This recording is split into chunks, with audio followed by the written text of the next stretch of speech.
great evening to all my dear student. तो this is part 4 of very special lecture series that is heat.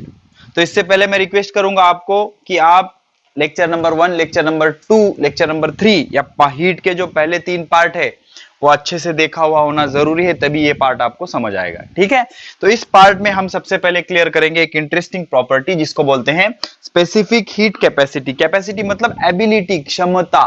Specific मतलब 1 kilogram अगर आपने ले लिया तो उसको बोलेंगे स्पेसिफिक। कैपेसिटी मतलब क्षमता, स्पेसिफिक मतलब 1 किलोग्राम यूज करना है, और हीट मतलब हीट से रिलेटेड कुछ है। तो हमने पहले भी देखा है किसी सब्सटेंस को अगर आप हीट करोगे तो दो चीजें हो सकती है, या तो उसकी स्टेट चेंज होगी या तो उसका टेम्परेचर बढ़ेगा। तो जब स्टेट चेंज होती है that is called as latent heat. तो किस तरह की स्टेट चेंज होती है, सॉलिड से लिक्विड या लिक्विड से गैस, उस पर depend. Latent heat of fusion, latent heat of vaporisation, ये सारी चीजें हमने देखी है।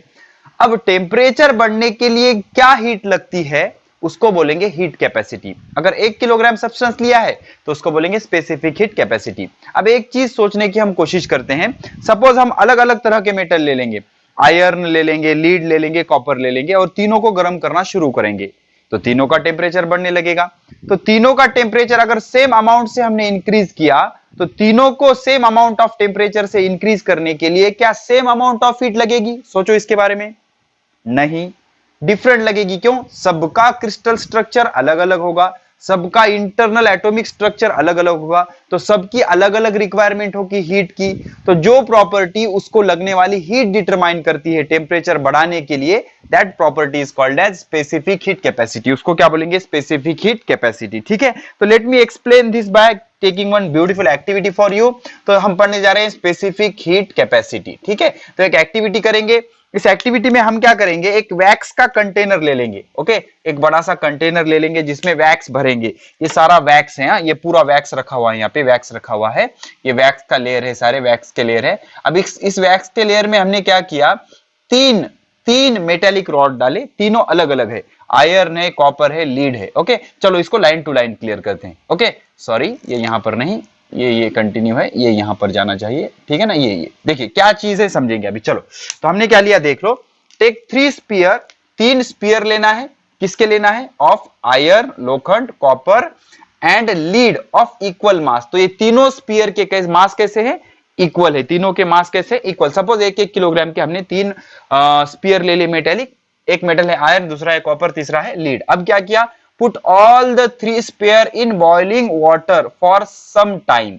तो इन तीनों मेटालिक स्पीयर को हमने उबलते हुए पानी में रख दिया। उकळत्या हुआ पाण्यात ठेवलं। उबलता हुआ पानी मतलब जिसका टेम्परेचर 100 डिग्री सेल्सियस होगा। अब ये तीनों स्पीयर को अगर आप उबलते हुए पानी में रखोगे तो कुछ देर बाद इन तीनों स्पीयर का टेम्परेचर कितना हो जाएगा?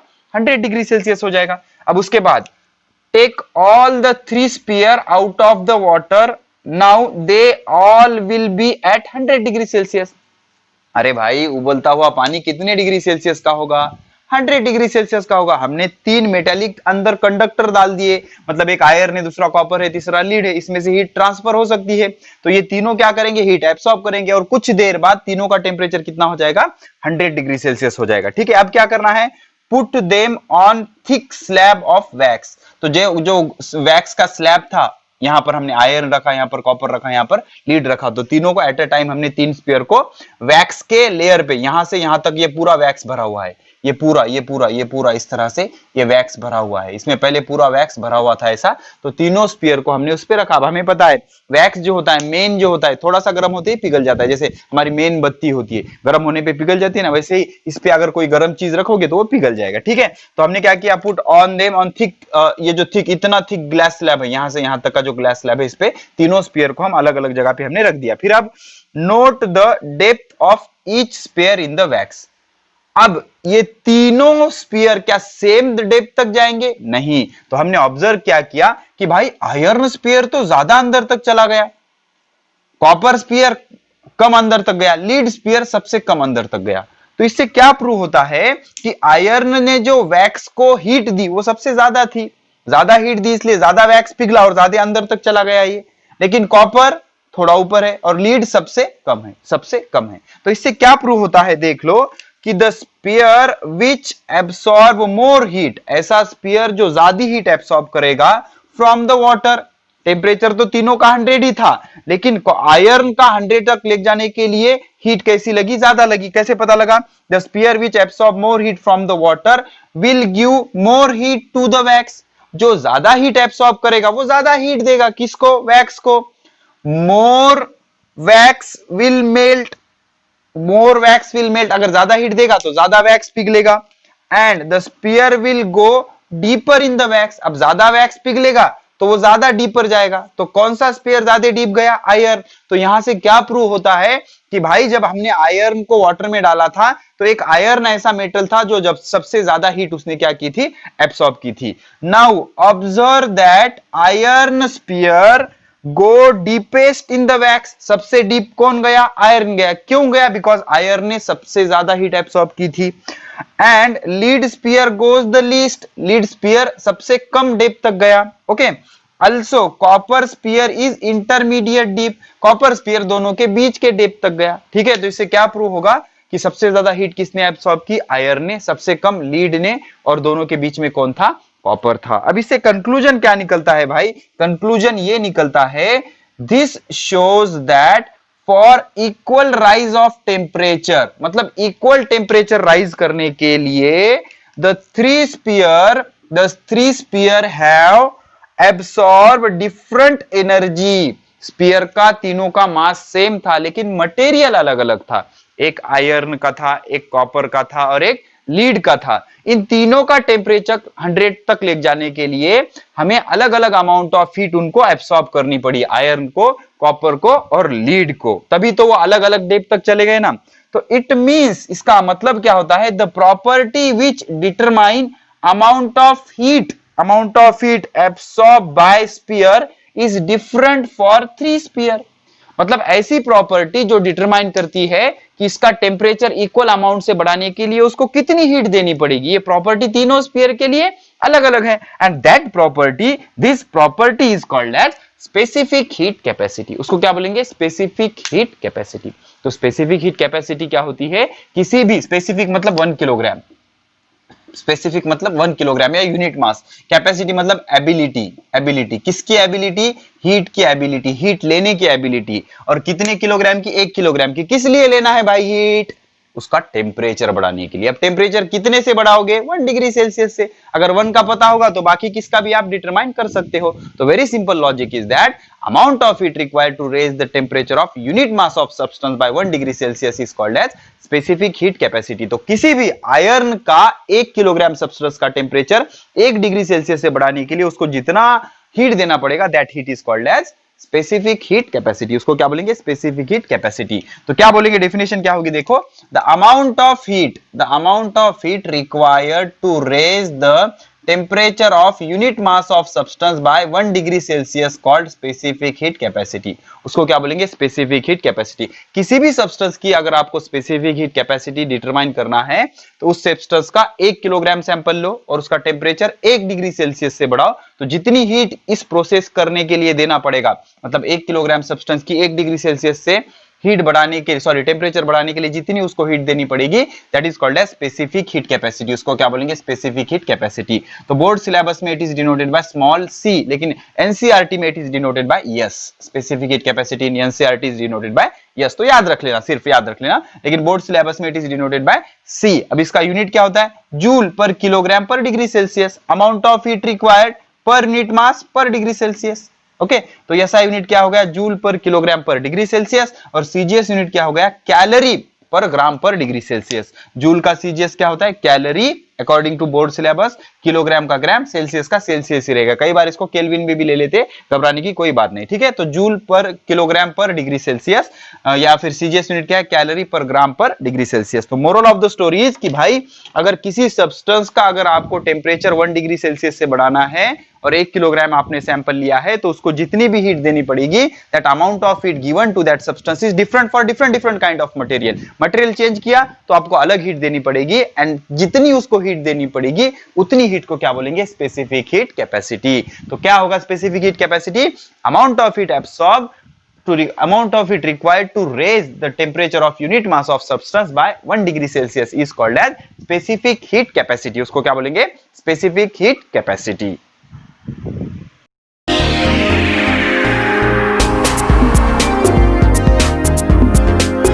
अभी हमने एक एक्सपेरिमेंट देखा, जिस एक्सपेरिमेंट में हमने क्या किया, 3 स्फीयर ले लिए जो 3 अलग अलग मटेरियल के थे, एक आयरन का था, एक कॉपर का था, एक लीड का था। तीनों को उबलते हुए पानी में डाला और कुछ देर तक रखा। ऐसे रखने से क्या होगा, तीनों स्फीयर का टेम्परेचर 100 डिग्री सेल्सियस हो गया। अब उस तीनों स्फीयर को उठा के हमने क्या किया, थिक वैक्स सरफेस पे डाल दिया, वैक्स के लेयर पे डाल दिया। तो हमने ऑब्जर्व ये किया कि भाई आयरन का जो स्फीयर था ज्यादा अंदर तक जा रहा है। ऐसा क्यों हुआ? बिकॉज आयरन ने 100 डिग्री सेल्सियस तक जाने के लिए बहुत ज्यादा हीट एब्सॉर्ब की थी। अब जितनी हीट उसने एब्सॉर्ब की, इतनी हीट उसने वैक्स को दे दी। ज्यादा हीट एब्सॉर्ब की तो ज्यादा दी, ज्यादा देने की वजह से ज्यादा वैक्स पिघल गया और वो ज्यादा अंदर तक चला गया। कंपैरेटिवली लीड ने बहुत कम हीट एब्सॉर्ब की टेम्परेचर रेज करने के लिए 100 तक, तो वो कम डीप गया और कॉपर दोनों के बीच तक डीप गया। ठीक है, तो कंक्लूजन क्या निकला उस एक्सपेरिमेंट का? उस एक्सपेरिमेंट का कंक्लूजन ये निकला कि जो प्रॉपर्टी होती है, जिस प्रॉपर्टी से हम मेजर करते हैं कि कितनी हीट लगेगी उसका टेम्परेचर बढ़ाने के लिए, that is called as heat capacity. और अगर सब्सटेंस आपने 1 किलोग्राम ले लिया तो उसको बोलेंगे स्पेसिफिक हीट कैपेसिटी। तो आयरन की जो स्पेसिफिक हीट कैपेसिटी है, specific heat capacity of iron सबसे ज्यादा है, उसके बाद कॉपर है और सबसे कम किसकी है? लीड में। वो तीनों में। व्हाई? बिकॉज लीड सबसे कम अंदर तक गया था। ठीक है, अब उस एक्सपेरिमेंट में which property is studied with the help of given experiment. अभी जो हमने एक्सपेरिमेंट किया वैक्स वाला, उससे हमने कौन सी प्रॉपर्टी स्टडी की सब्सटेंस की? Specific heat capacity. कौन सी? Specific heat capacity. ठीक है, स्पेसिफिक हीट कैपेसिटी। अब स्पेसिफिक हीट कैपेसिटी को सिंपल लैंग्वेज में कैसे डिफाइन करोगे? Amount of heat required to raise the temperature of unit mass of substance by 1 degree Celsius. तो किसी एक यूनिट मास का सब्सटेंस का टेम्परेचर 1 डिग्री सेल्सियस से बढ़ाने के लिए उसको जितनी भी हीट देनी पड़ेगी, that is called as specific heat capacity. तो डेफिनेशन कुछ इस तरह से होगी, the amount of heat required to raise the temperature of unit mass of substance. कितना लेना है? Unit mass of substance by 1 degree Celsius is called specific heat capacity, and this specific heat capacity is denoted by symbol C, and it is different for different material. अलग अलग material के लिए अलग अलग होगी। ठीक है, अब इसका एक्सप्रेशन बनाते हैं, इसका एक्सप्रेशन बनाते हैं। ओके, अब सिंपल सी चीज है, थोड़ा सा 12th लेवल का एक्सप्रेशन बनाएंगे। अब दो सब्सटेंस है, एक कंटेनर दूसरा कंटेनर, इसमें थोड़ा सा पानी रखा हुआ है, इसमें बहुत सारा पानी है। ठीक है, तो इसका मास है m1, इसका मास है m2। तो m2 ज्यादा है m1 से, तो जिसका मास ज्यादा है उसमें हीट ज्यादा होगी। ऑब्वियस है ना, ज्यादा गर्म पानी होगा तो उसमें हीट कैसा होगी? ज्यादा होगी। कम गर्म पानी होगा तो उसमें हीट कैसा होगी? कम होगी। तो amount of heat is directly proportional to mass. Heat is denoted by Q, हमेशा याद रखना, heat is denoted by Q and mass is denoted by m। तो amount of heat is directly proportional to mass, amount of heat is directly proportional to mass. और दूसरी चीज याद रखना, amount of heat is directly proportional to change in temperature. Suppose आपको 5 degree Celsius से temperature बढ़ाना है, डेल्टा टी मतलब क्या? Change in temperature. Delta T मतलब क्या? Change in temperature, change in temperature. 5 degree Celsius से बढ़ाने के लिए Q1 हीट लगी, 10 डिग्री सेल्सियस से बढ़ाने के लिए Q2 लगी। तो जितना चेंज इन टेम्परेचर ज्यादा होगा उतनी अमाउंट ऑफ हीट कैसे होगी? ज्यादा होगी। तो amount of heat is directly proportional to mass, amount of heat is directly proportional to change in temperature. Delta T मतलब क्या? Change in temperature. और चेंज इन टेम्परेचर क्या होता है? T2 minus T1। T2 मतलब फाइनल टेम्परेचर, T1 मतलब initial temperature. तो combine equation 1 and 2, combine equation 1 and 2। देखो भाई, बहुत सिंपल लॉजिक है, जितना मास ज्यादा होगा उतनी हीट ज्यादा होगी। अगर आप टंकी भर के गर्म पानी लोगे और बकेट भर के गर्म पानी लोगे तो टंकी भर के गर्म पानी में हीट ज्यादा होगी, भले ही दोनों का टेम्परेचर क्या है? सेम है। बकेट वाले पानी का टेम्परेचर भी 60 डिग्री सेल्सियस है, टंकी वाले पानी का भी टेम्परेचर 60 डिग्री सेल्सियस है, लेकिन टंकी वाले में मास ज्यादा होने के कारण हीट कैसे होगी? ज्यादा होगी। तो amount of heat is directly proportional to mass और amount of heat is directly proportional to change in temperature. दोनों को कंबाइन करोगे तो heat directly proportional to mass, directly proportional to change in temperature. अब इस प्रोपोर्शनैलिटी को equal करना पड़ेगा। तो इस प्रोपोर्शनैलिटी को इक्वल करने के लिए एक कांस्टेंट लिया जाता है, that constant is C m delta t. This is constant of proportionality and this constant is called as specific heat capacity. इसको क्या बोलेंगे? Specific heat capacity. इसी कांस्टेंट को क्या बोलते हैं? Specific heat capacity. क्या बोलते हैं? Specific heat capacity. तो अब C का फॉर्मूला क्या हो जाएगा? ये Q का Q, ये m और डेल्टा T उठाकर इधर भेज दो, m इंटू डेल्टा T। अब हमारे पास Q के कितने यूनिट है? Q के हमारे पास जूल यूनिट है, कैलोरी है, उसके बाद किलो कैलोरी है, उसके बाद अर्ग है। समझ रहे हो? इतने सारे यूनिट है किसके? हीट के। डिवाइडेड बाय का डिवाइडेड बाय, डिवाइडेड बाय का डिवाइडेड बाय, डिवाइडेड बाय का डिवाइडेड बाय, डिवाइडेड बाय का डिवाइडेड बाय। मास के कितने यूनिट है? जब जूल लोगे तो किलोग्राम लेना पड़ेगा, जब कैलोरी लोगे तो ग्राम लेना पड़ेगा, किलो कैलोरी के टाइम किलोग्राम लेना पड़ेगा, अर्ग के टाइम ग्राम लेना पड़ेगा। ठीक है, अलग अलग सिस्टम में मास का यूनिट अलग अलग होता है। और टेम्परेचर के लिए आप क्या करना, डिग्री सेल्सियस ही यूज कर लेना हर बार, कोई फर्क नहीं पड़ेगा, degree Celsius degree Celsius degree Celsius degree Celsius, समझ रहे हो? तो स्पेसिफिक हीट कैपेसिटी के इतने सारे यूनिट हो गए, joule per kilogram per degree Celsius, calorie per gram per degree Celsius, kilo calorie पर किलोग्राम पर डिग्री सेल्सियस, अर्ग पर ग्राम पर डिग्री सेल्सियस। ठीक है, तो इसको बोलेंगे एसआई यूनिट, इसको बोलेंगे एसआई यूनिट।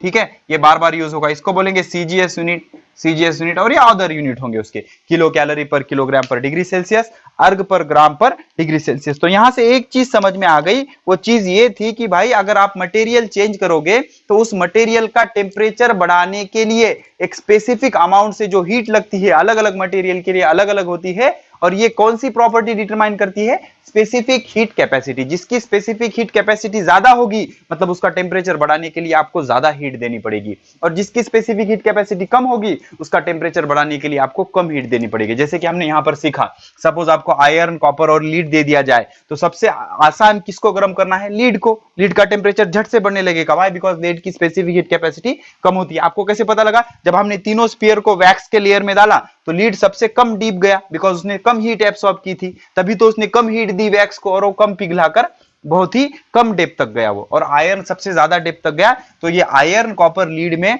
सबसे ज्यादा हीट करना मुश्किल किसको है? आयरन को हीट करना मुश्किल है, इन द सेंस उसको हीट करने के लिए ज्यादा हीट देना पड़ेगा, उसको टेम्परेचर बढ़ाने के लिए ज्यादा हीट देना पड़ेगा। या इसको हम ऐसे भी बोल सकते हैं कि the specific heat capacity of iron is the most in iron, copper and lead. और उसका ये फॉर्मूला है, C is equal to Q divide by M delta T। C मतलब स्पेसिफिक हीट कैपेसिटी, Q मतलब अमाउंट ऑफ हीट, M मतलब mass, और delta T मतलब change in temperature. और चेंज इन टेम्परेचर कैसे फाइंड आउट किया जाता है? T2 minus T1, final temperature minus initial temperature, बाद का टेम्परेचर माइनस शुरू का टेम्परेचर।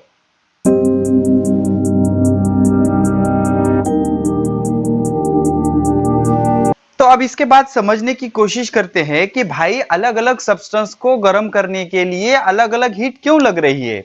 तो इसका राज छुपा हुआ है उसके एटॉमिक स्ट्रक्चर में, उसके मॉलिक्यूलर अरेंजमेंट में, उसके पार्टिकल के अरेंजमेंट में। जब आप सब्सटेंस चेंज कर दोगे तो molecular arrangement, atomic arrangement, crystalline structure, दो पार्टिकल के बीच में का बॉन्ड की स्ट्रेंथ, ये सारी चीजें क्या हो जाएगी? चेंज हो जाएगी। और इनके चेंज हो जाने के वजह से अलग अलग सब्सटेंस को गर्म करने के लिए अलग अलग हीट लगेगी। इसी वजह से सबकी स्पेसिफिक हीट कैसे होती है? अलग अलग होती है। जैसे कि देख लो, specific heat capacity of a substance depends on, specific heat capacity of substance depend on, किस पे डिपेंड करती है? इट कंस्टिट्यूएंट पार्टिकल, कि भाई पार्टिकल या सब्सटेंस किस कंस्टिट्यूएंट से बना हुआ है। जैसे आयरन, उसमें मेटेलिक बॉन्ड होता है, बहुत ज्यादा स्ट्रांग होता है, तो उसको गर्म करने के लिए ज्यादा हीट देनी पड़ेगी। लीड सॉफ्ट होता है, उसको गर्म करने के लिए कम हीट देनी पड़ेगी। दोनों की अरेंजमेंट अलग अलग है, उसमें एटम कौन से, उसमें मॉलिक्यूल है क्या, इंटरैक्शन बिटवीन देम, दो एटम कितने गच एक दूसरे को बंधे हुए, या दो एटम के बीच में का जो फोर्स है उसको केमिस्ट्री वाले वेंडरवॉल फोर्स या फिर उसको लंदन फोर्स भी कहते हैं। ठीक है ना? तो ये फोर्स कितना स्ट्रांग है उस पर डिपेंड करेगा कि उसको गर्म करने के लिए कितनी हीट लगेगी। या फिर उसका स्ट्रक्चर कैसा है, स्ट्रक्चर ऑफ सब्सटेंस, उसका टेम्परेचर कितना है, टेम्परेचर ऑफ सब्सटेंस, या फिर उसका एटॉमिक एंड मॉलिक्यूलर अरेंजमेंट। तो इन सारे चीजों का माइक्रोस्कोपिक लेवल पे, छोटी छोटी चीजें, उसका इंटरनल स्ट्रक्चर कैसा है, उसके एटम कैसे अरेंज है, उसके एटम कितने फोर्स से बंधे हुए, उसमें मॉलिक्यूल्स है क्या, उसमें आयंस है क्या, या दो फोर्स, दो मॉलिक्यूल एक दूसरे से कितने स्ट्रॉन्ग फोर्स से जुड़े हुए हैं, इन सारे चीज पे डिपेंड करेगा कि उसको गर्म करने के लिए कितनी हीट लगेगी। तो ये अरेंजमेंट हर सब्सटेंस के लिए अलग अलग होती है, तो सबकी स्पेसिफिक हीट कैपेसिटी कैसे होगी?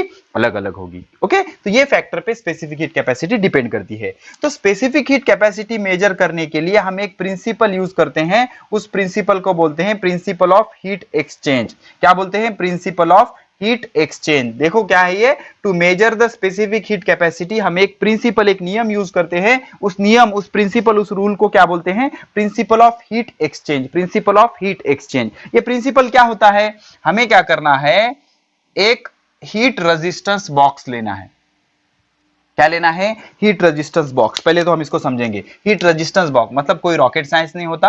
हीट रेजिस्टेंस बॉक्स लकड़ी से बना हुआ होगा। लकड़ी is a bad conductor of electricity, ठीक है। तो ये हमारा हीट रेजिस्टेंस बॉक्स है। क्या है? हीट रेजिस्टेंस बॉक्स है। मतलब इसमें से ना हीट बाहर जा सकती है, ना बाहर से हीट अंदर आ सकती है। मतलब वही सिचुएशन, बाहर से कोई अंदर ना आ सके, अंदर से कोई बाहर ना जा सके ठीक है ना। मतलब अंदर से बाहर हीट नहीं जा सकती, बाहर से अंदर भी हीट नहीं आ सकती। तो इसको बोलते हैं आइसोलेटेड। क्या बोलते हैं? आइसोलेटेड। आजकल क्वारंटाइन कर रहे हैं ना, लेकिन खाना पानी देते हैं उसको, ठीक है। लेकिन इसमें खाना पानी भी अलाउड नहीं होता। जैसे थर्मास फ्लास्क होता है, गर्म चाय गर्म ही रहती है ना। तो हमें क्या करना है? लकड़ी का एक बॉक्स लेना है।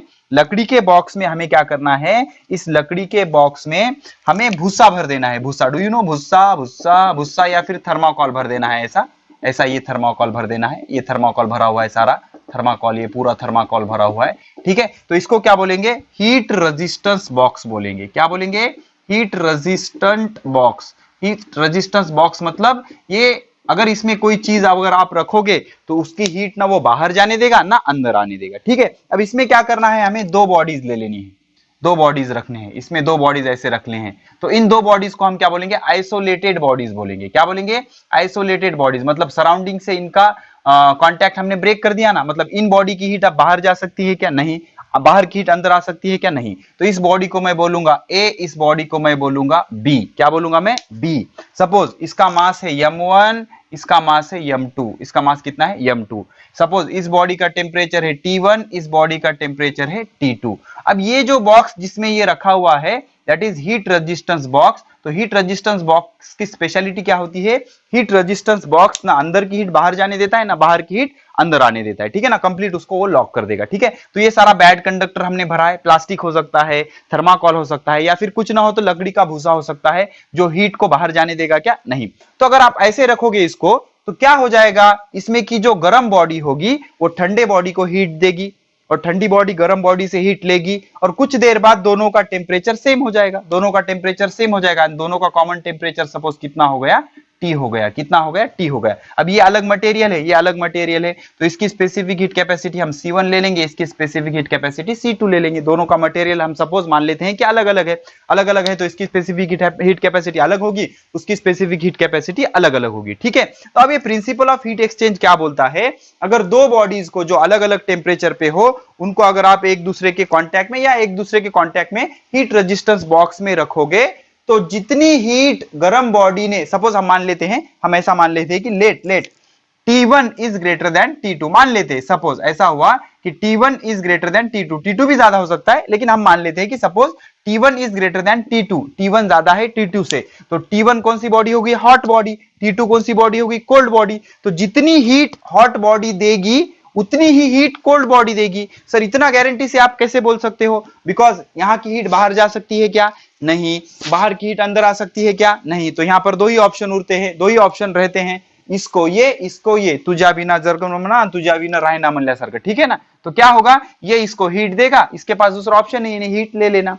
तो ये कितनी हीट देगा और कितनी हीट ले लेगा? जब तक दोनों का टेम्परेचर सेम नहीं हो जाता। तो जैसे ही दोनों का टेम्परेचर सेम हो गया तो आपका हीट ट्रांसफर बंद हो जाएगा, ठीक है ना। तो T1 ज्यादा था, T2 कम था, तो T1 कम होके T पे जाएगा और T2 बढ़ के T पे आएगा। मतलब सपोज इसका टेम्परेचर है 30 डिग्री सेल्सियस, इसका टेम्परेचर है 20 डिग्री सेल्सियस। मान लो, कंसीडर करो 30 डिग्री सेल्सियस, इसका 20 डिग्री सेल्सियस। तो 30 वाले का कम होगा, 25 तक आ जाएगा। 30 वाले का 25 हुआ, 20 वाले का 25 हुआ, तो 30 से 25 कम हो गया, 20 से 25 बढ़ गया, ठीक है ना। ऐसी सिचुएशन आएगी, ठीक है। तो जितनी हीट हॉट बॉडी देगी उतनी हीट कोल्ड बॉडी लेगी। इसी प्रिंसिपल को क्या बोलते हैं? Principle of heat exchange. Provided that both the bodies are placed in heat resistance box. मतलब सिस्टम को आइसोलेट करना पड़ेगा, ना तो सिस्टम में से हीट बाहर जा सकती है, ना ही बाहर की हीट अंदर आ सकती है। ऐसा अगर आपने किया तो जितनी हीट हॉट बॉडी देगी उतनी हीट कोल्ड बॉडी लेगी। इसी को क्या बोलते हैं?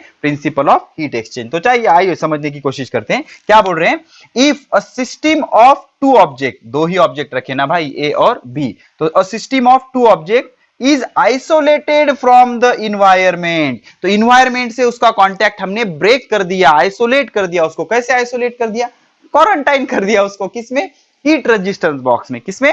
हीट रेजिस्टेंस बॉक्स में। हीट रेजिस्टेंस बॉक्स मतलब ना अंदर की हीट बाहर जाने देगा ना बाहर की हीट अंदर आने देगा। ठीक है, तो उसको हमने इन्वायरमेंट से आइसोलेट कर दिया by keeping it inside the heat resistance box, by keeping it inside the heat resistance box. और हीट रेजिस्टेंस बॉक्स की स्पेशलिटी क्या होती है? अंदर की हीट बाहर नहीं जाने देता, बाहर की हीट अंदर नहीं आने देता। ठीक है, then no energy can leave the box और एंटर द बॉक्स। ओके, तो अगर उसको हीट रेजिस्टेंस बॉक्स में आपने रख दिया तो एनर्जी ना बाहर जा सकती है ना अंदर जा सकती है। तो ऐसे सिचुएशन में, इन दिस सिचुएशन हम क्या बोल सकते हैं? Heat energy lost by hot object. Hot object क्या करेगा? अपनी हीट एनर्जी लूज करेगा और कोल्ड ऑब्जेक्ट क्या करेगा? हीट एनर्जी एब्सॉर्ब करेगा। तो जितनी हीट एनर्जी हॉट ऑब्जेक्ट ने लॉस की है उतनी ही heat energy cold object gain करेगा। जितनी हीट एनर्जी हॉट ऑब्जेक्ट ने लॉस्ट की है उतनी ही हीट एनर्जी कोल्ड ऑब्जेक्ट क्या करेगा? गेन करेगा। तो इसी प्रिंसिपल को क्या बोलते हैं? Principle of heat exchange. क्या बोलते हैं? Principle of heat exchange. ठीक है, तो सपोज इसने कितनी हीट एनर्जी लॉस की? Q1, और इसने कितनी गेन की? Q2। तो हम इस प्रिंसिपल के हिसाब से क्या बोल सकते हैं? Q1 is equal to Q2। Q1 मतलब क्या? Heat energy lost by hot object, और Q2 मतलब क्या? Heat energy gained by cold object. Heat energy gain by cold object. उनके पास कोई ऑप्शन ही नहीं रहता ना, दो बॉडीज हमने अलग अलग टेम्परेचर के एक दूसरे के नजदीक रखे। तो हॉट बॉडी क्या करेगी? गर्म बॉडी हीट देगी, ठंडी बॉडी हीट लेगी। गर्म बॉडी का टेम्परेचर कम होगा, ठंडी बॉडी का हीट टेम्परेचर बढ़ेगा। जैसे 30 वाली 25 तक आ गई, 20 वाली 25 तक आ गई। ठीक है, तो जितनी हीट उसने लॉस की उतनी हीट वो गेन करेगा। ठीक है, अब इसको थोड़ा सा प्रॉब्लमैटिक पॉइंट ऑफ व्यू से क्लियर करते हैं। Consider the two sphere A and B. दो स्पीयर है A and B, are at different temperature T1 and T2। दोनों का टेम्परेचर अलग है, T1 and T2 respectively. Enclose, इनको बंद किया है, आइसोलेट किया है, enclose in heat resistance box. What is the speciality of heat resistance box? ना तो हीट को जाने देगा ना तो आने देगा, एज शोन इन फिगर, जैसे कि फिगर में बताया है। Let m1 is equal to mass of body A, m2 is equal to mass of body B, C1 is equal to specific heat capacity of body A। मतलब ऐसा compulsory नहीं है कि दोनों का मटेरियल सेम हो, मटेरियल अलग भी हो सकता है। एक लीड की यूज करो, एक कॉपर की यूज करो, या एक कॉपर की एक आयरन की। ठीक है ना, तो दोनों की स्पेसिफिक हीट कैपेसिटी अलग अलग हो जाएगी। C1 किसकी है? A की है। C2 किसकी है? B की है। और T क्या है? Common temperature after some time attain by them. दोनों को अगर कॉन्टैक्ट में रखा तो हॉट बॉडी हीट देगी, कोल्ड बॉडी हीट लेगी, दोनों का समझौता हो जाएगा और दोनों मांडवली करेंगे कुछ T टेम्परेचर पे, जो दोनों का कैसा टेम्परेचर होगा? कॉमन टेम्परेचर होगा, कॉमन टेम्परेचर होगा। तो अब heat lost by hot object is equal to heat gain by cold object. तो मुझे बताओ Q का फॉर्मूला क्या होता है? Q is equal to CM delta T बराबर CM delta T। CM delta T, delta T मतलब चेंज इन टेम्परेचर। तो इस हिसाब से Q1 क्या होगा? Q1 क्या होगा? C के जगह C1, C के जगह C1, M के जगह M1, M के जगह M1, डेल्टा T के जगह delta T1, delta T1, delta T1। और Q2 के जगह क्या होगा? Q2 is equal to C2, C1 के जगह C2, M1 के जगह M2, डेल्टा T1 के जगह delta T2, delta T2। But Q1 is equal to क्या है? Q2 है। Q1 इज इक्वल टू क्या है? Q2 है। तो Q1 के जगह क्या रख सकते हो? Q1 के जगह रखेंगे C1 M1 delta T1 is equal to Q2 के जगह क्या रखेंगे? C2 M2 delta T2, C2 M2 delta T2। अब बड़ा टास्क ये है कि डेल्टा T1 और डेल्टा T2 कितना होगा? तो डेल्टा T1 मतलब M1 के इसमें होने वाला चेंज इन टेम्परेचर। तो पहले कितना था? T1, हुआ कितना? T, था कितना? T1, हुआ कितना? T। तो चेंज कितना होगा? T1 minus T, T1 minus T। तो डेल्टा T1 क्या होगा? डेल्टा T1 क्या होगा? T1 minus T। Delta T1 क्या होगा? T1 minus T, T1 minus T। और डेल्टा T2 क्या होगा? डेल्टा T2 क्या होगा? अब आराम से समझो, डेल्टा T2 क्या होगा? टेम्परेचर कितना था? T2, था कितना? T2, हुआ कितना? T, हुआ कितना? T। तो ये क्या होगा? T2 minus T। ओके, फिर T minus T2, T minus T2। अब आप बोलोगे सर यहाँ पे आपने क्या किया? T माइनस T1 किया। तो वैसे यहाँ पर T माइनस T2 क्यों नहीं किया? तो इसका रीजन ये है, हमेशा हम ज्यादा टेम्परेचर में से कम टेम्परेचर माइनस करते हैं। ज्यादा कौन सा था? 30। तो 30 माइनस 25, देख लो 30 माइनस 25, तो 30 मतलब T1 माइनस T। और ये दोनों में ज्यादा कौन सा है? 20 और 25 में, 20 और 25 में ज्यादा कौन सा है? 25। तो 25 माइनस 20 करना पड़ेगा ना। तो 25 क्या है? T।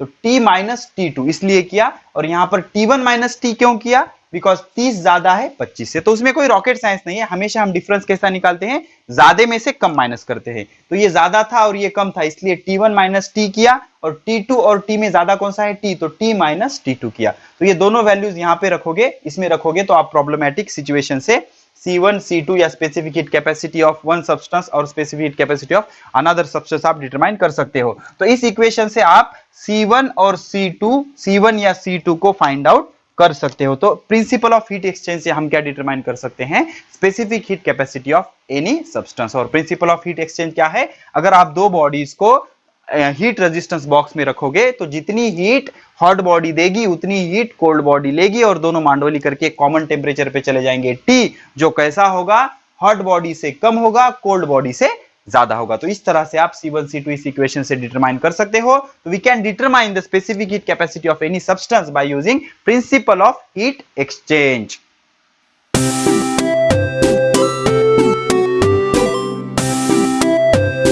अब एक चीज समझ लो, इस चैप्टर के जो न्यूमेरिकल है ये सबसे लेंथीएस्ट लग सकते हैं। अगर आपको प्रॉब्लम का स्टेटमेंट, ये थ्योरेटिकल भाग अभी जो मैं बता रहा हूं आपको ये समझ आया तभी इसके न्यूमेरिकल बन सकते हैं, अदरवाइज आपका दिमाग घूम जाएगा, इतने डेंजर न्यूमेरिकल इसके होते हैं। ठीक है, सीधे सीधे फॉर्मूले से ये कभी भी सॉल्व नहीं होते, आपको एग्जैक्ट लॉजिक या एग्जैक्ट आइडिया ही पता होना जरूरी है। और ऐसा कोई रॉकेट साइंस नहीं है, आराम से पता लग जाएगा, सिर्फ ध्यान दो, इस पे समझने की कोशिश करो। ठीक है, तो आइए एक स्पेशल मेथड समझते हैं, measurement of specific heat capacity using mixing method, या इसको बोलते हैं कैलोरीमीटर।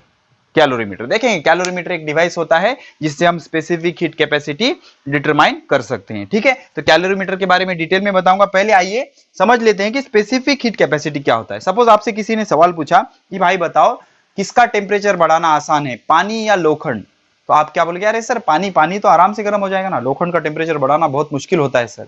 ऐसे नहीं होता, तो टेम्परेचर बढ़ाने के लिए कितनी हीट लगती है ये डिपेंड करता है उसके स्पेसिफिक हीट कैपेसिटी पे। तो यहां पर कुछ सब्सटेंस और उसकी स्पेसिफिक हीट कैपेसिटी दी गई है, और हमेशा याद रखना specific heat capacity calorie per gram per degree Celsius में ही कॉमनली प्रॉब्लम में यूज होती है। तो वाटर की कितनी है 1, मगर आप मतलब आपने 1 ग्राम पानी का टेम्परेचर 1 डिग्री सेल्सियस से बढ़ाना है तो कितनी कैलोरी हीट लगेगी, 1 कैलोरी। कितनी लगेगी, 1 कैलोरी। पैराफिन के लिए एक सब्सटेंस होता है 0.54 कैलोरी हीट लगेगी 1 ग्राम पैराफिन के लिए, केरोसिन के लिए 0.52, एल्यूमिनियम के लिए 0.21, आयरन के लिए 0.11। तो देखो लोखंड को मतलब आयरन को गर्म करना कितना आसान है कंपैरेटिवली पानी। तो इन सारे मेटल नॉन मेटल में सबसे ज्यादा गर्म करना, सबसे ज्यादा हीट करना मुश्किल क्या है, पानी। उसको ज्यादा हीट लगेगी, मुश्किल मतलब कोई रॉकेट साइंस नहीं है, ज्यादा हीट लगेगी पानी गर्म करने के लिए। ठीक है, कॉपर के लिए सिर्फ इतनी हीट लगेगी 1 डिग्री सेल्सियस से टेम्परेचर 1 ग्राम कॉपर का बढ़ाने के लिए। तो सिल्वर के लिए इतनी कैलोरी और मर्क्यूरी के लिए इतनी। तो हमेशा याद रखना सिल्वर और मर्क्यूरी में ज्यादा हीट किसको लगती है, सिल्वर को लगती है। तो पानी एक ऐसा सब्सटेंस है जिसकी स्पेसिफिक हीट कैपेसिटी बहुत ज्यादा होती है, सबसे ज्यादा होती है, इसलिए पानी को गर्म करना सबसे ज्यादा मुश्किल होता है। मुश्किल होता है इन द सेंस पानी को अगर 1 डिग्री सेल्सियस से गर्म करना चाहते हो तो ज्यादा हीट सप्लाई करना पड़ेगा। ठीक है, तो अब इसके बाद कैलोरीमीटर का एक कंसेप्ट समझ लेते हैं। कैलोरीमीटर क्या होता है, कैलोरीमीटर का कंसेप्ट, पहले कैलोरीमीटर किस लिए यूज होता है, to determine C specific heat capacity of any substance. अब कैलोरीमीटर का पहले लॉजिक समझते हैं, उसके बाद लाइन टू लाइन क्लियर करेंगे। तो कैलोरीमीटर क्या होता है, देख लो, एक हीट रेजिस्टेंस बॉक्स होगा, लॉजिकली बताऊंगा मैं आपको, लॉजिक सिखाऊंगा। एक हीट रेजिस्टेंस बॉक्स होगा ऐसे, ठीक है ना, हीट रेजिस्टेंस बॉक्स समझ रहे हो ना, अभी पढ़ा है मैंने। हीट रेजिस्टेंस बॉक्स मतलब ना तो इसमें बाहर से हीट अंदर जा सकती है, ना तो अंदर से हीट बाहर आ सकती है। ठीक है, तो this is the heat resistance box, heat resistance box, resistance box. Calorimeter के बारे में बता रहा हूं मैं आपको, 7-6 स्टैंडर्ड में आप पढ़ चुके होंगे। ठीक है, क्या होता है, इसमें एक कंटेनर रखा हुआ होता है, एक कंटेनर रखा हुआ होता है। ठीक है, इसमें एक कंटेनर रख देंगे हम। ओके, एक कंटेनर होता है, नॉर्मली कॉपर या एल्यूमिनियम, कॉपर का यूज करते हैं इसको। ओके, गुड कंडक्टर होता है कॉपर, इसलिए कॉपर का यूज करते हैं। और इसमें पानी भरा हुआ होता है। आप पानी क्यों लेते हैं, बिकॉज पानी की जो स्पेसिफिक हीट कैपेसिटी है वो 1 है और ज्यादा भी है, और कैलकुलेशन के लिए आसान पड़ेगा। तो इसमें क्या भर देते हैं, वाटर भर देते हैं। क्या भर देते हैं, वाटर। और ये सारा जो पोर्शन है इसमें प्लास्टिक या फिर अदर मटेरियल जो कि इंसुलेटर है वो इसमें भर देते हैं इस तरह से। ठीक है, अब इसमें एक स्टीरर होगा, एक स्टीरर होगा, स्टीरर मतलब चमचे की तरह होगा, जो इसको पानी को ढवलने के लिए, मूव करने के लिए यूज होगा, जिससे यूनिफॉर्म टेम्परेचर मेंटेन होता है। ठीक है, इसमें एक थर्मोमीटर होगा, थर्मोमीटर किस लिए होगा? जो टेम्परेचर मेजर करेगा। टेम्परेचर मेजर करने के लिए थर्मोमीटर होगा, टेम्परेचर मेजर करने के लिए थर्मोमीटर होगा। अब ये ऑब्जेक्ट है, ये ऑब्जेक्ट है, इस ऑब्जेक्ट की हमें स्पेसिफिक हीट डिटरमाइन करनी है। क्या डिटरमाइन करनी है? स्पेसिफिक हीट कैपेसिटी या स्पेसिफिक हीट इस ऑब्जेक्ट की डिटरमाइन करनी है। इसको बोलेंगे हम हॉट ऑब्जेक्ट। क्या बोलेंगे? Hot object. मतलब ये गर्म होगा ना, हॉट ऑब्जेक्ट होगा। अब इस हॉट ऑब्जेक्ट को, जिस ऑब्जेक्ट को आपको स्पेसिफिक हीट डिटरमाइन करनी है, इस ऑब्जेक्ट को आपको उठाना है और इस ऑब्जेक्ट को इस पानी में डाल देना है। इस पानी में इस ऑब्जेक्ट को यहां पर डाल देना है। जैसे ही इसको इस पानी में डाल दिया, अब ये सारी चीजें हीट रेजिस्टेंस बॉक्स में है, तो क्या होगा? ये हॉट बॉडी है, पानी कोल्ड बॉडी है, तो हॉट बॉडी क्या करेगी? हीट देगी। किसको? वाटर को। तो अब यहां पर देखो, ये देने वाला है और लेने वाला कौन कौन है? कैलोरीमीटर। कैलोरीमीटर मतलब कौन कौन? ये कंटेनर जो मेटेलिक है, ये उसका स्टीरर जो मेटेलिक है, और पानी। ओके, तो कैलोरीमीटर में दो चीजें हैं, एक कैलोरीमीटर और दूसरा पानी। कैलोरीमीटर मतलब ये स्टीरर, ये कंटेनर, स्टीरर और कंटेनर, और दूसरा पानी। ये दो पार्ट है कैलोरीमीटर के। तो हीट देगा कौन? हीट देगा कौन? Hot body. लेगा कौन? पानी और कंटेनर, या फिर कैलोरीमीटर। पानी और कैलोरीमीटर, पानी और कैलोरीमीटर। कैलोरीमीटर में किसको किसको लगे? स्टीरर को और कंटेनर को, स्टीरर को और कंटेनर को। तो सपोज इसने 100 जूल हीट दिया, इसने 100 जूल हीट दिया, तो सपोज 80 जूल वाटर ने ले लिया, तो 20 जूल कौन ले लेगा? कंटेनर ले लेगा। ओके, तो कब तक ये हीट एक्सचेंज प्रोसेस चलेगी? जब तक ये हॉट बॉडी, पानी और कंटेनर तीनों का टेम्परेचर कॉमन टी पे नहीं आ जाता। कॉमन टी पे नहीं आ जाता, तब तक ये प्रोसेस चलती रहेगी। अब हॉट बॉडी का टेम्परेचर कम होगा और पानी और कैलोरीमीटर का टेम्परेचर बढ़ने लगेगा। ठीक है, अब एक चीज याद रखना, पानी कंटेनर में है तो पानी का और कंटेनर का टेम्परेचर हमेशा सेम रहता है। कभी नहीं भी दिया गया तो सेम मान लेना। ठीक है, तो इसका टेम्परेचर देंगे, इसका टेम्परेचर देंगे, तो हॉट बॉडी का टेम्परेचर पानी में डालने की वजह से कम होगा और कंटेनर का और पानी का टेम्परेचर बढ़ जाएगा, और दोनों मिलके मांडवली करेंगे टेम्परेचर टी पे। दोनों का कुछ कॉमन टेम्परेचर आ जाएगा टी, और ये जो टी होगा हॉट बॉडी के टेम्परेचर से कम होगा, लेकिन पानी के टेम्परेचर से ज्यादा होगा। पानी के टेम्परेचर से ज्यादा होगा। तो यहां पर प्रिंसिपल कैसे यूज होगा? जितनी हीट हॉट बॉडी ने दी, उतनी हीट दोनों ने ली। कौन कौन? पानी ने और ये कैलोरीमीटर ने। कैलोरीमीटर मतलब कौन कौन? ये स्टीरर और ये कंटेनर। ठीक है, तो यही प्रिंसिपल यूज होता है। देखो कैसे यूज होगा। क्या बोल रहा है? The specific heat can be measured with the help of mixing method. Mixing method मतलब जो हॉट बॉडी की आपको स्पेसिफिक हीट डिटरमाइन करना है, उसको हम कैलोरीमीटर में डाल रहे हैं। कैलोरीमीटर में क्या है? एक कंटेनर है, एक स्टीरर है। नॉर्मली ये दोनों सेम मटेरियल के होते हैं, नॉर्मली कॉपर के, because copper is a good conductor of heat. और उसमें क्या कर दिया हमने ये मिक्स कर दिया, उसमें पानी रखा हुआ होता है। पानी ही क्यों? बिकॉज उसकी स्पेसिफिक हीट कैपेसिटी सबसे ज्यादा है और उसकी स्पेसिफिक हीट कैपेसिटी 1 है, मतलब कैलकुलेशन के लिए भी आसानी हो जाएगी। तो कैलोरीमीटर होता है, ये सारी चीजें कैलोरीमीटर की होती है। कैलोरीमीटर में क्या करते हैं हम? हॉट सॉलिड ऑब्जेक्ट जिसका सी आपको मेजर करना है, जिसका सी आपको मेजर करना है, वो क्या किया जाता है? Put in the water in the container of calorimeter. Calorimeter में क्या है भाई? एक हीट रेजिस्टेंस बॉक्स है, कंटेनर रखा हुआ है, उसमें पानी है। जो हॉट बॉडी जिसकी स्पेसिफिक हीट डिटरमाइन करना है, उसको हमने पानी में डाल दिया। पानी में डालने के बाद क्या हो जाएगा? ठंडी होने लगेगी बॉडी। कैसे ठंडी होगी? ये हीट देगी, लेगा कौन? पानी और कंटेनर। तो दोनों तीनों की मांडवली होगी और तीनों का टेम्परेचर एक कॉमन टी पे आ जाएगा। कैसे आ जाएगा? हॉट बॉडी का टेम्परेचर कम होगा, पानी और कंटेनर का टेम्परेचर बढ़ेगा, और कुछ बीच की वैल्यू आ जाएगी टी। बीच की वैल्यू आ जाएगी T. Okay, heat exchange between hot object, water and calorimeter. Hot object, water और कैलोरीमीटर। कैलोरीमीटर मतलब ये दोनों, ये कंटेनर एंड स्टीरर दोनों एक ही मटेरियल का होता है नॉर्मली। तो हॉट ऑब्जेक्ट, वाटर और कैलोरीमीटर तीनों में हीट एक्सचेंज होगा। कब तक होगा? Till the temperature attain common value, जब तक तीनों का टेम्परेचर सेम नहीं हो जाता। क्या? टी। अब ये टी कैसा होगा? हॉट बॉडी के टेम्परेचर से कम होगा, और पानी और कंटेनर दोनों का टेम्परेचर शुरू में भी एक होगा और बाद में भी तो एक ही होने वाला है, बाद में तो तीनों का भी एक होने वाला है। तो हॉट बॉडी का टेम्परेचर कम होगा और पानी और कंटेनर मतलब कैलोरीमीटर का टेम्परेचर बढ़ जाएगा, और कुछ कॉमन वैल्यू आ जाएगी इनकी, सपोज टी। ठीक है, तो यहां पर एक प्रिंसिपल यूज होगा, because it is the heat resistance box. ना तो हीट बाहर जाने दिया, ना तो हीट अंदर आने दिया। तो जो कुछ भी हीट लॉस्ट की है, heat lost by solid hot object, मतलब इसने लॉस्ट की हीट हम मान लेते हैं क्यू। क्या? क्यू। तो ये हीट कौन कौन गेन करेगा? एक तो वाटर गेन करेगा, heat gain by the water of calorimeter, इसको बोलेंगे हम Q2। क्या बोलेंगे? Q2, heat gain by the water in calorimeter plus heat gain by the calorimeter, इसको बोलेंगे Q1। कैलोरीमीटर मतलब ये कंटेनर और ये स्टीरर, कंटेनर और स्टीरर। समझ में आया? तो इसको इस प्रिंसिपल से, इस इक्वेशन से हम क्या कर सकते हैं? इसकी स्पेसिफिक हीट डिटरमाइन कर सकते हैं। अब आप बोलोगे सर यहां से स्पेसिफिक हीट कैसे मिलेगा? पहले आपको ये प्रिंसिपल समझ आया? क्या प्रिंसिपल था? हॉट बॉडी ने जितनी हीट दी, उतनी हीट कौन कौन बांट लेगा?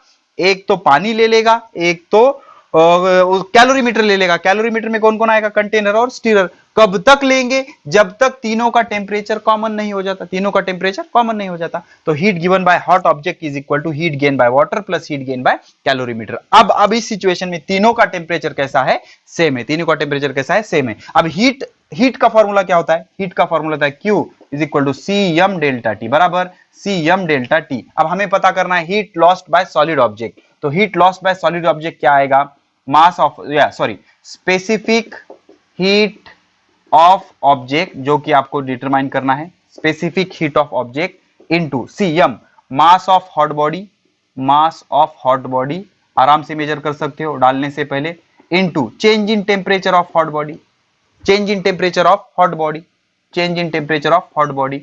तो सपोज हॉट बॉडी का टेम्परेचर T1 था, T1 से T चला गया, तो ज्यादा टेम्परेचर से कम टेम्परेचर माइनस करना। जब प्रॉब्लम सॉल्व करेंगे तो और डिटेल में देखेंगे, ठीक है। तो इस तरह से आप Q फाइंड आउट कर सकते हो।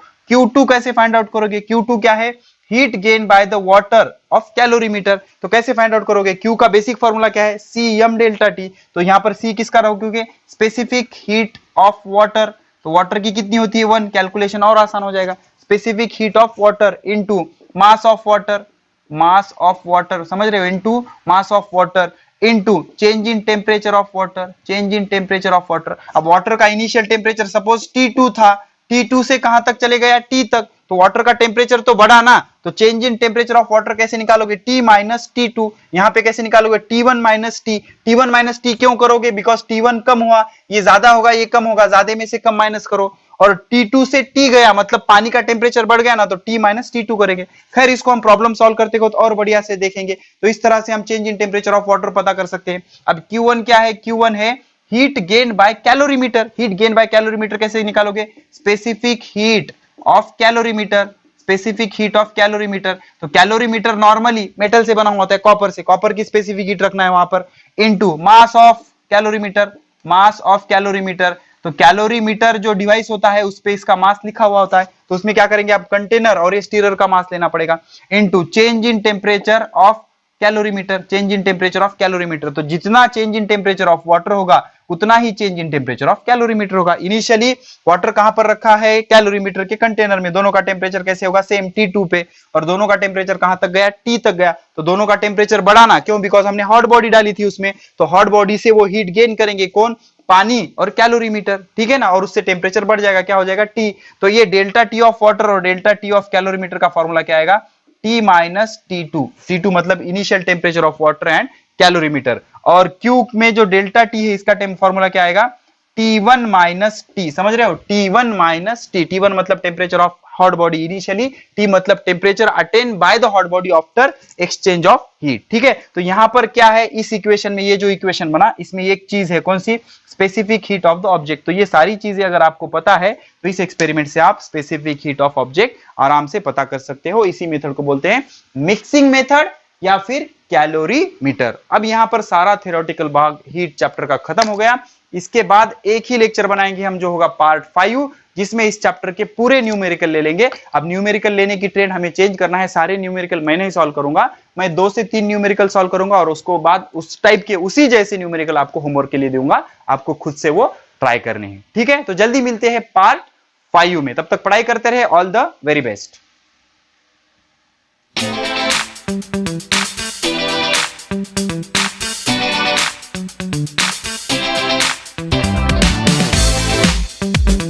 क्वालिटी ऑनलाइन एजुकेशन के लिए विजिट करें हमारे YouTube channels Kota pattern science वाला, of physics, Facebook page the Hind group of institutions. Do not forget to like, subscribe and share our channels Kota Pattern Science Wala and of Physics, and also the Facebook page The Hind Group of Institution. Thank you.